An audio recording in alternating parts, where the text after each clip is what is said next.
Hi friends, ఇవాళ carrot halwa చేసుకుందామని. ఈ వీడియో నచ్చితే లైక్ అండ్ సబ్స్క్రైబ్ చేసుకోండి. కావాల్సిన పదార్థాలు చేసే విధానం చూద్దాము. 1/2 కేజీ క్యారెట్ తీసుకున్నాను. మొత్తం తురిమేసుకోవాలండి క్యారెట్ మొత్తాన్ని. అలా క్యారెట్ మామూలుగా అయితే తిన్నారండి, ఇలా హల్వా చేసేస్తే పిల్లలు తినేస్తారని ఇలా చేశాను. 1 టేబుల్ స్పూన్ నెయ్యి వేసేసుకొని 1 టేబుల్ స్పూన్ నెయ్యి వేసాను. దాంట్లో డ్రై ఫ్రూట్స్ వేసానండి. కాజు, బాదం, కిస్మిస్ వేసానండి. మీ దగ్గర ఏవి ఉంటే అవి వేసేసుకోండి. మొత్తం ఫ్రై చేసుకొని గోల్డెన్ కలర్ వచ్చే వరకు ఫ్రై చేసుకొని పక్కన తీసేసుకోవాలండి. అదే కడాయిలోకి 1 టేబుల్ స్పూన్ నెయ్యి వేసేసుకొని అది క్యారెట్ మొత్తం ఫ్రై చేసుకోవాలండి. తురిమేసుకున్న క్యారెట్ని దాంట్లో వేసేసుకోవాలండి. వేసి బాగా మంచిగా అది పచ్చివాసన పోయే వరకు ఫ్రై చేసుకోవాలండి. మంచిగా అది కలుపుతూనే ఉండాలి, అడుగంటకుండా అలా కలిపేసుకోవాలి. మంచిగా 5-10 మినిట్స్ అలా ఫ్రై చేసుకుంటూ ఉంటే మంచిగా అది దగ్గర అయిపోతుందండి, పచ్చివాసన మొత్తం పోతుంది. ఫ్రై చేసుకున్న తర్వాత 1 గ్లాస్ పాలు కూడా పోసేసుకోవాలండి. బాగా పచ్చివాసన పోయే వరకు ఫ్రై చేసుకున్న తర్వాత పాలు వేసుకోవాలండి. ఒక చిన్న గ్లాస్ అంతా. నెయ్యిలో అంతా మగ్గాలండి బాగా.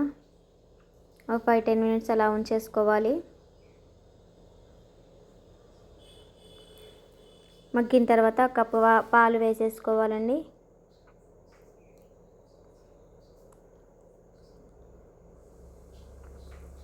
దాంట్లోని కొన్ని పాలల్లో కలర్ ఆరెంజ్ కలర్ ఉంటుంది కదా, అది వేసేసుకోవాలండి. కలర్ మంచి కలర్ఫుల్ వస్తుంది. వేసేసుకొని పాలు మొత్తం దగ్గర పడే వరకు ఉడకనివ్వాలండి. క్యారెట్ మొత్తం ఉడకనివ్వాలి.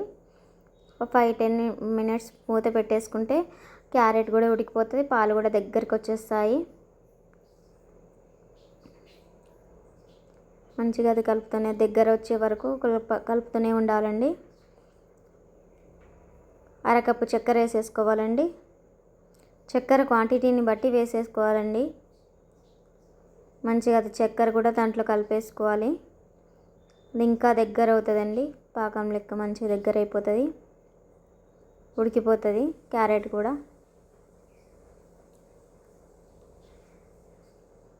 దీంట్లోనే ఇలాచీ పౌడర్ కూడా వేసేసుకోవాలండి.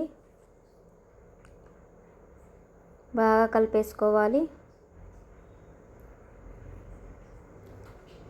మంచిగా కలిపేసుకొని దగ్గర అయ్యే వరకు ఉడకనివ్వాలి బాగా. మూత పెట్టి ఒక 5-10 మినిట్స్ ఉడకనిస్తే మంచిగా మగ్గిపోతుందండి క్యారెట్ మొత్తం.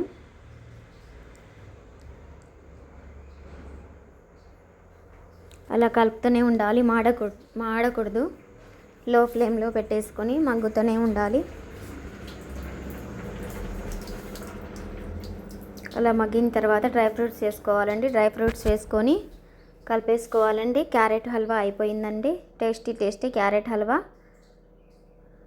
పిల్లలు క్యారెట్ తినకపోతే ఇలా హల్వా చేసి ఇస్తే మంచిగా టేస్ట్ బాగుంటుంది, తినేస్తారండి పిల్లలు కూడా. నెయ్యి కూడా బలం కదండి, ఇలా తినేస్తే నెయ్యి కూడా డ్రై ఫ్రూట్స్ మొత్తం మంచిగా టేస్ట్ కూడా బాగా వస్తుంది.